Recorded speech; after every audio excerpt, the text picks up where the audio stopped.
ఉంటుంది. ఇంకెంతకాలం నీ యొక్క ఆత్మీయమైన జీవితంలో ప్రభు ఇంటిని మర్చిపోయిన వ్యక్తిగా ఉంటున్నావు? ఇంకెంతకాలం నీ జీవితంలో దేవుడి ఇంటిని మర్చిపోయి దేవుడిచ్చే ఆశీర్వాదాలు, ఫల సంబంధమైన ఆశీర్వాదాలు పోగొట్టుకుంటావు? ఈ 2025 సంవత్సరం నీ జీవితంలో గొప్ప కార్యం జరిగించేదిగా ఉండాలి. ఈ 2025 సంవత్సరం నీ జీవితంలో ఫల సంబంధమైన ఆశీర్వాదానికి దేవుడు నిన్ను వారసుగా చేయాలని చూస్తున్న వాడిగా ఉంటున్నాడు.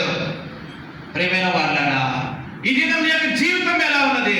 లోక సంబంధమైన ఆశీర్వాదాల కొరకు పాకులాడుతున్నామేమో, లోక సంబంధమైన వాటి కొరకు పోతున్న వ్యక్తిగా ఉంటున్నావేమో, లోక సంబంధమైన వాటి కొరకు వెళ్తున్న వ్యక్తిగా ఉంటున్నావేమో, లోక సంబంధమైన వాటి కొరకు ఎక్కడంటే అక్కడ తిరిగే వ్యక్తిగా ఉంటున్నావేమో.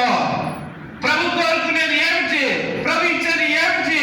ఆయన రాజ్యం, నిశ్చలమైన రాజ్యం, ఫల సంబంధమైన జీవితం, దాన్ని పోగొట్టుకుంటున్నావేమో. దేవుడింటికి దూరం అయిపోతున్నా, బలలో పాల్గొంచుకోలేని వ్యక్తిగా ఉంటున్నావు. ఆయన సన్నిధానంలో ఆరాధించలేని వ్యక్తిగా ఉంటున్నావు. నీ జీవితాన్ని మార్చుకో. ప్రేమగల దేవుడు ప్రేమతో సెలవిస్తున్న వాడిగా ఉంటున్నాడు. ఒకసారి ఆయన వైపు చూడు. విశ్వాసకర్త అయిన దాన్ని కొనసాగించువాడేనా? ఎవరి వైపు అంట? యేసు వైపు చూడు. నా వైపు చూడమని ఆయన సెలవిస్తున్న వాడిగా ఉంటున్నావు. ఎవరి వైపు చూస్తున్నావు నీవు? దేని వైపు చూస్తున్నావు నీవు?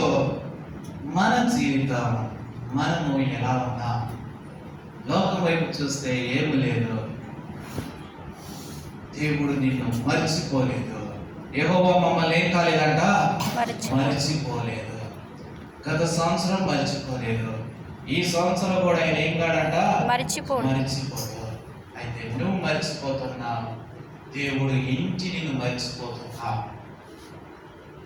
దేవుడు ఎప్పుడు కూడా మనల్ని ఆయన ఏం కాడంట? విడిచిపెట్టాడు.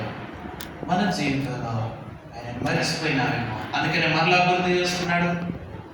1 కొరింథీయులకు 11:8 ప్రకారం ప్రతి మనిషి తను పరీక్షించుకొని అలాగూ చేసి ఆలోచన ఆ పాత్రలో నేను ఏం కావాలంట?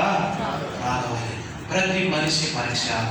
ఒక విషయం చెప్పగలుగుతా, మన జీవితం ఈ లోక యాత్ర ఏదో ఒక దినాన ఏం కావాల్సిందే? ఏం కావాలా? ముగించవలసిందే. అయితే నీ ముగింపు ఎలా ఉంటుంది? నీ యొక్క ఆరంభం ఎలా ఉన్నది? నీ యొక్క అంతము ఎలా ఉన్నది? ఒకసారి చూసుకో. దేవుడు ఎప్పుడు కూడా నిన్ను విడిచిపెట్టాడు. ఆనాడు భక్తులైన వారికి తోడుగా ఉన్న దేవుడు ఈ దినాన దేవుడు నీకు కూడా తోడుగా ఉన్నాడు. నీ బాధలు, నీ కష్టం, నీ దుఃఖం, నీ నిట్టూర్పు దేవుడు సమస్తానికి తీసివేయాలని కోరుకుంటున్న వాడిగా ఉన్నాడు. అయితే ఈ మధ్యాహ్న కాల సమయంలో ఆయన యొద్దకు రా.